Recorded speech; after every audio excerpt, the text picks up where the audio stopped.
Welcome to the Toffee Blues, your source for all things Everton. I'm Gerry, joined today by the brothers McAllister. I've got Paul and Terry in the house. Result didn't go our way, the way we wanted. 2 points lost on this, ended up with a draw, 2-2. Really should have taken this one, though, because it's a big chunk of good in this one for a while. So because there are some rant-worthy things that occurred, we're going to hold our rants to the ending. Terry, so let you start this off because you never get to start. And I'm just pretending this isn't the third time we've done this. So Terry, players that impressed or surprised you, players that caught your eye, where you're like, hey, that would make a good hug companion. What are you thinking, man? To be honest, within the 90 minutes, they all impressed me, apart from maybe Walcott. I think it was probably our best performance of the season until the last minute madness, which we'll come on to. Standout players, obviously Moise Keane. I was really surprised by him. Everyone has been wanting him to score just to break his duck and get that out the way. But not only did he score, he was brilliant. He had a great performance. He was acting like an Everton player, basically. He was just working his arse off and closing down and tracking back and bullying the opposition defenders. I was absolutely over the moon with it.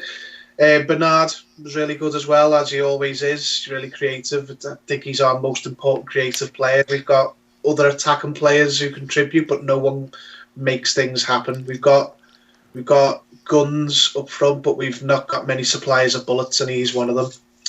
And I like that. Metaphor. See what he's bringing? He's getting literary on that ass. I like it.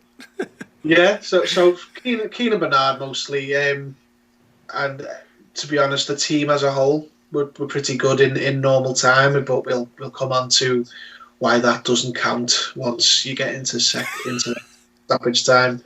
How they cancelled it out.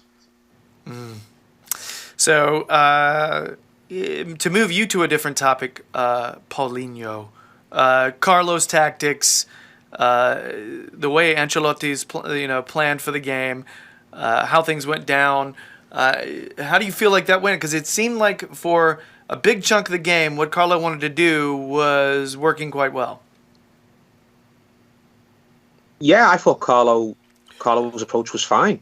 I think none of the blame can be attached to him. It was all on the players for what happened at the end there. I know the substitutions that he made haven't really gone down well, and some people have tried maybe throwing a bit of blame at him over that, but I know they didn't work in hindsight, but at the time, and even now, I understand why he made the changes he made. Oumar Niasse, look, I know he's absolutely terrible and he should never have been signed by the club in the first place, and it's embarrassing that he wears an Everton shirt. But Carlo put him on the pitch. The only reason for that surely has to be because he's trying to advertise him, basically. He's putting him in the shop window and hoping that Oumar can do something in a few minutes with a silly agent or a silly chairman or a silly manager, just somebody watching it and watching him and thinking, you know what, he's worth bringing in to our club. We'll have him.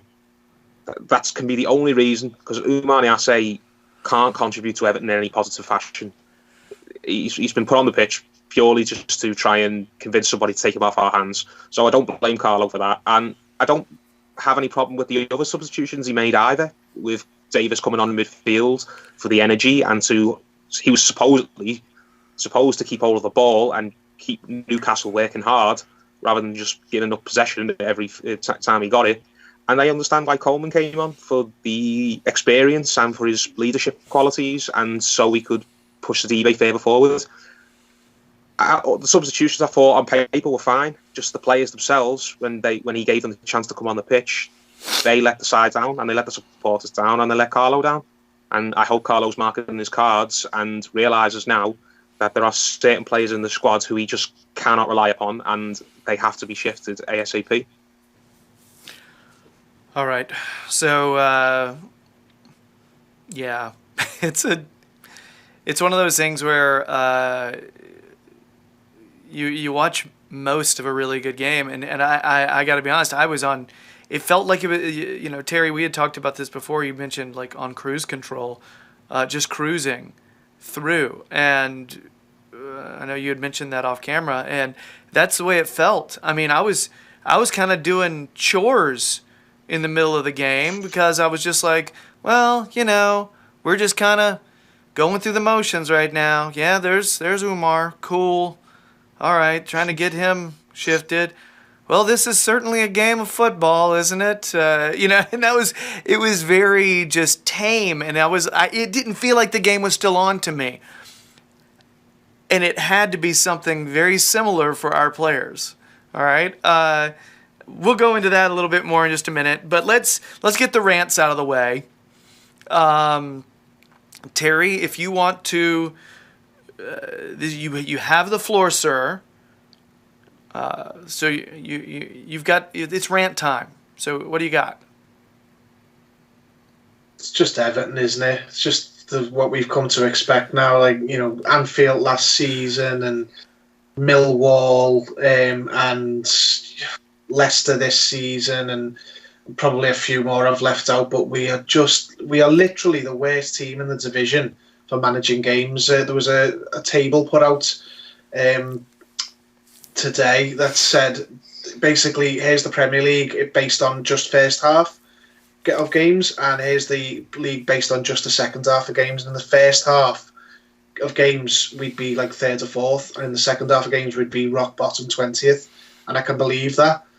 The most brainless group of players I've ever known for seeing out a game. We've conceded by far the most goals in stoppage time of any team in the whole Premier League. It's ridiculous. It's just, I'm not for that performance, for that sort of collapse. I'm not at the point of blaming individual players because it was a collective, shitting of the bed. But there are a couple of things which just stuck out to me, which I've almost gone past the anger point now, and I'm at acceptance, but I can rile myself back up, which I'm starting to do now that I'm thinking about it again. Umar Niasse, first and foremost. I would actually counter what Paul said about him going in the shop window by playing him. If you want to sell Umar Niasse, the very worst thing you can do is play him, because then everyone can see what a waste of space he is. At least if he's not playing, you can pretend he's not as bad as he is. We've got a 2-on-2 situation, and he falls over, just carrying the ball.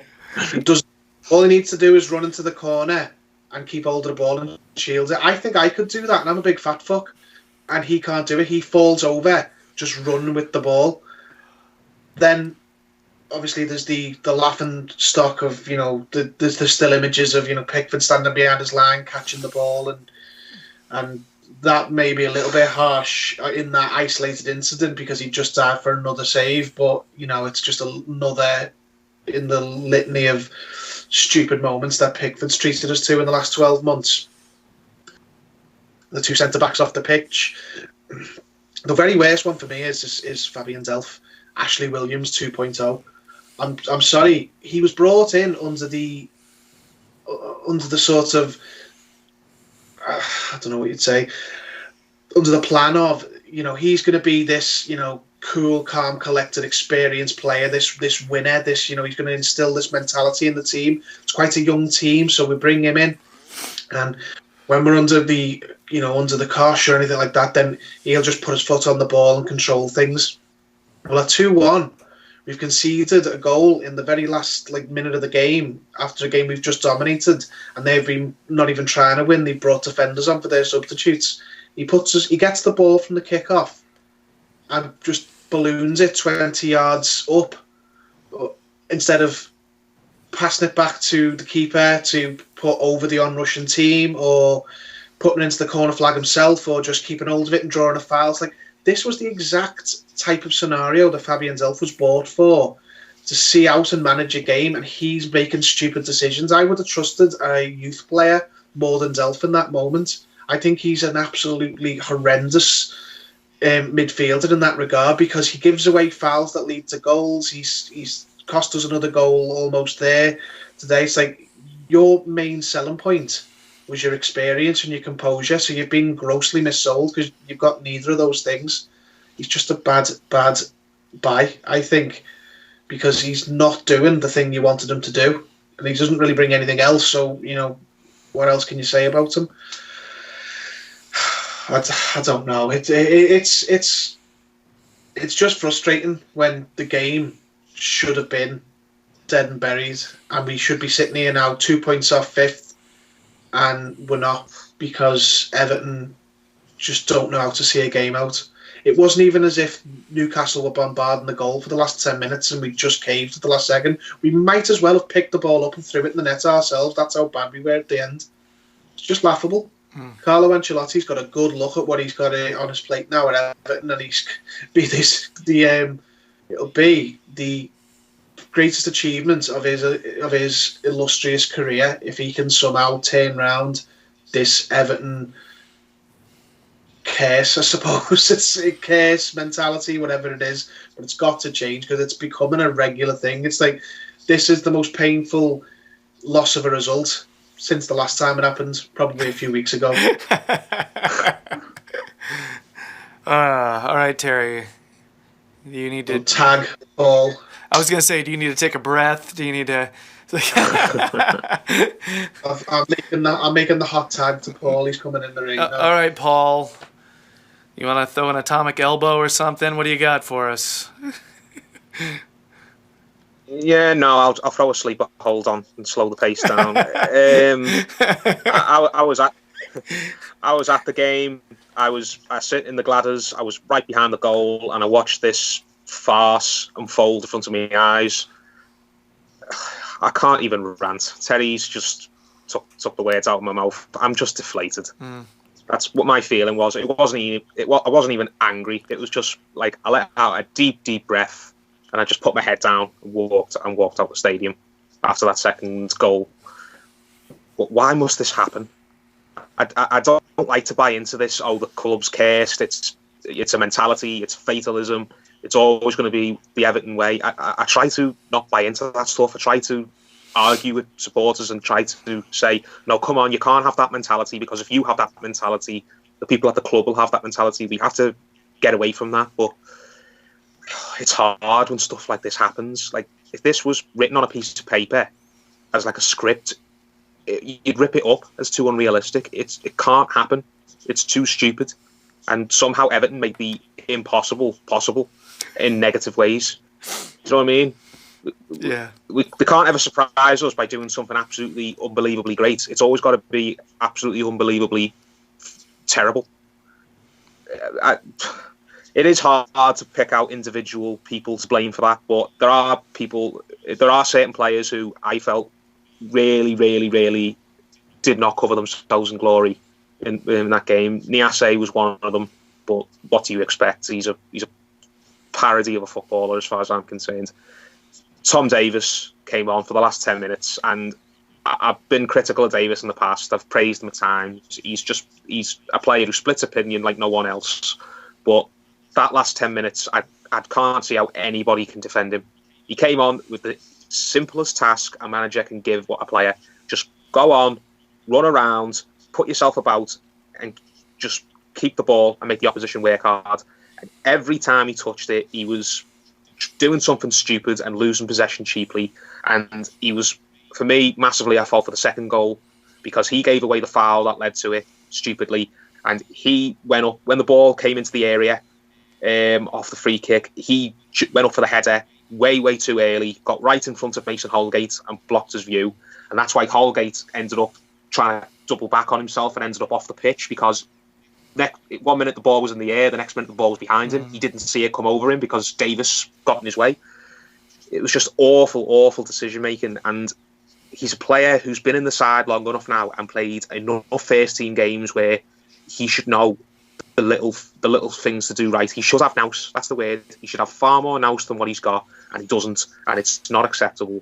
And I'm sorry, I think even the most staunchest Tom Davies supporters are really losing patience with him now.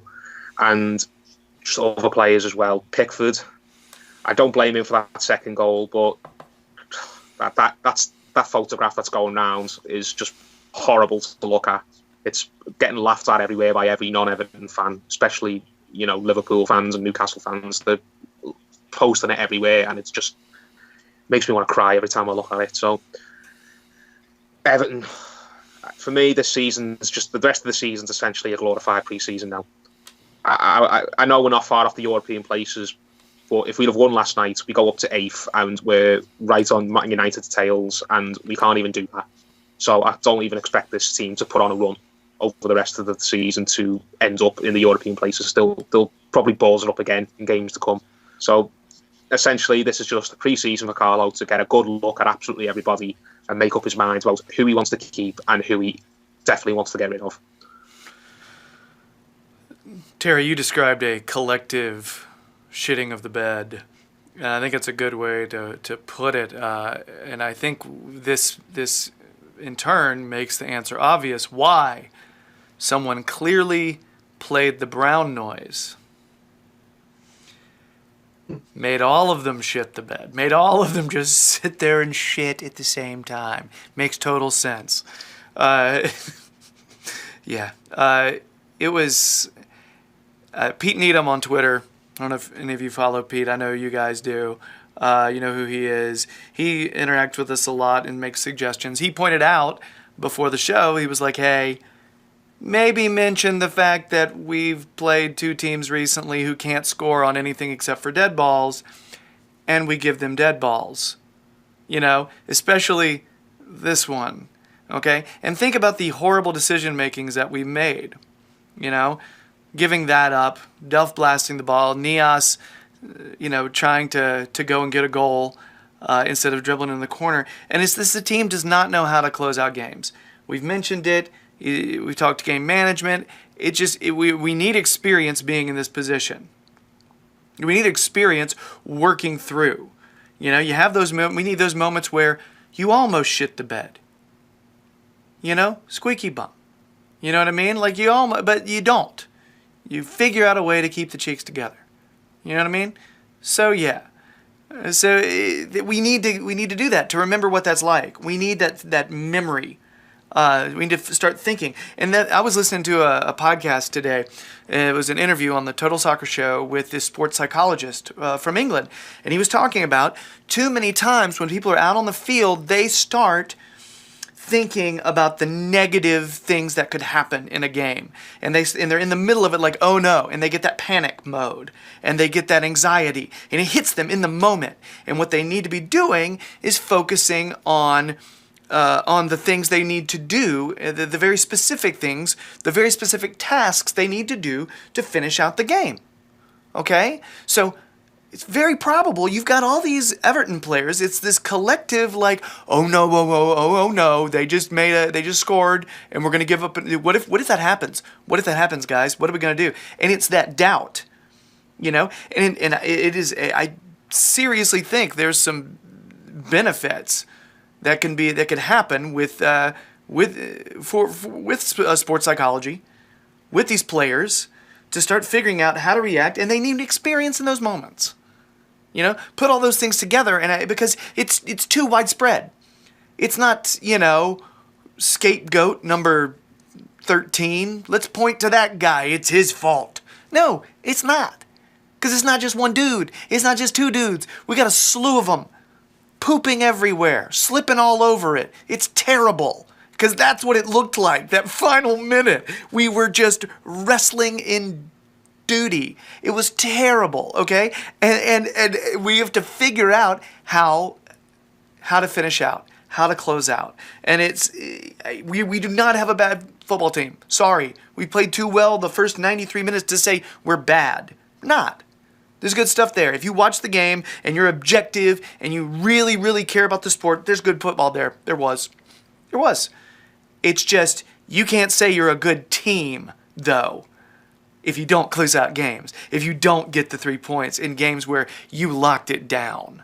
It's just, it's farcical. It really does feel like parody. It's ridiculous. So, do I see some positive? Yeah, guys. Yeah.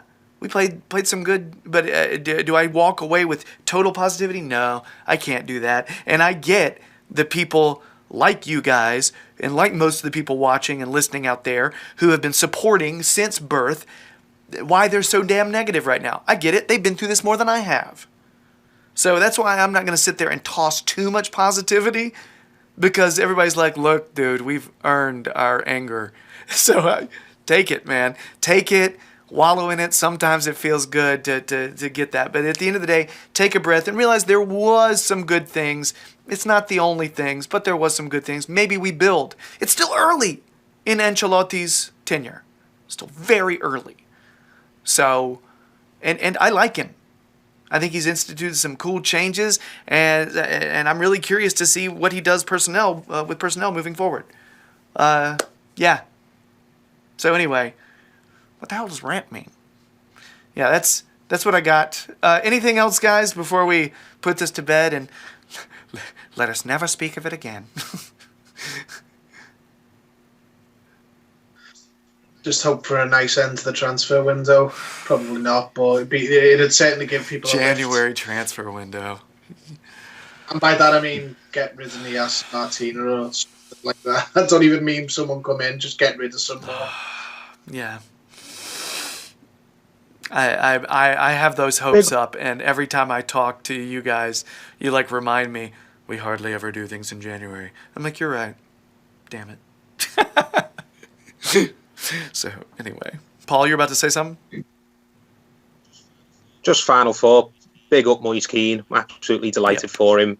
You could see how much that goal meant to him personally and how much it meant to the supporters. It was by far the biggest cheer of the night, and hopefully it's the first of many. He's broke his duck. He's got that monkey off his back.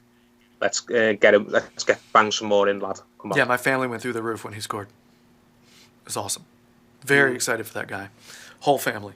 You know, my kid's been asking for some form of Moise Keane kit. Bennett's just dying to get one of those, and I'm just like, I don't know if it's tough.